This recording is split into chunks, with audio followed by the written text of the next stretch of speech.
Kita ke informasi selanjutnya, saudara. Es pisang ijo menjadi salah satu hidangan penutup khas Makassar. Setiap Ramadan, pisang ijo menjadi salah satu hidangan yang digemari saat berbuka puasa. Disebut pisang ijo karena hidangan ini berwarna hijau. Menu berbuka puasa khas Kota Makassar yang kerap hadir selama Ramadan.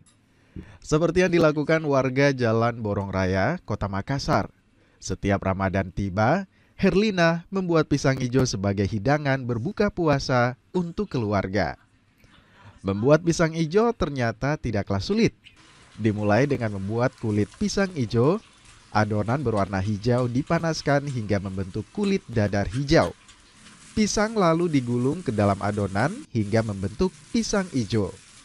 Pisang yang menjadi bahan menggunakan pisang raja yang sudah matang dan dikukus lebih dahulu. Agar lebih nikmat, pisang ijo diberi fla, sirup, serta es batu.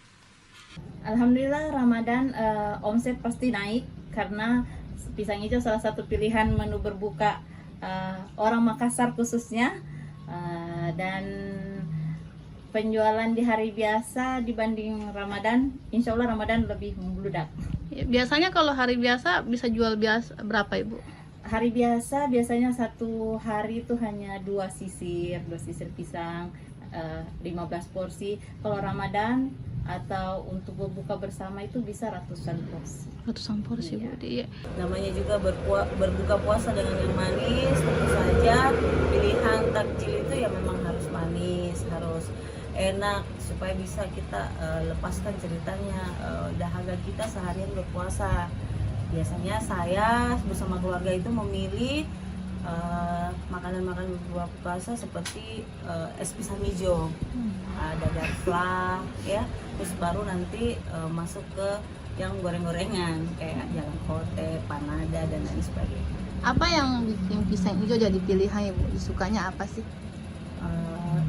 Dari pisang hijau, komponen dari pisang hijau yang paling saya suka adalah flanya, ya, yang creamy, yang memang rasa santannya itu kena, terus ya manis ya, dari sirup DHT yang khas, karena kalau pisang hijau tanpa sirup DHT itu bukan pisang hijau. Lalu kemudian komponen selanjutnya yang ada di pisang hijau yang paling saya suka adalah kulitnya. Dari hobi jadi cuan, Herlina akhirnya membuat merek pisang ijo buatannya. Setiap Ramadan tiba, pisang ijo buatannya laris. Dengan harga Rp20.000 per paket, puluhan paket pisang ijo terjual setiap harinya. Nila Rustam, Kompas TV Makassar, Sulawesi Selatan.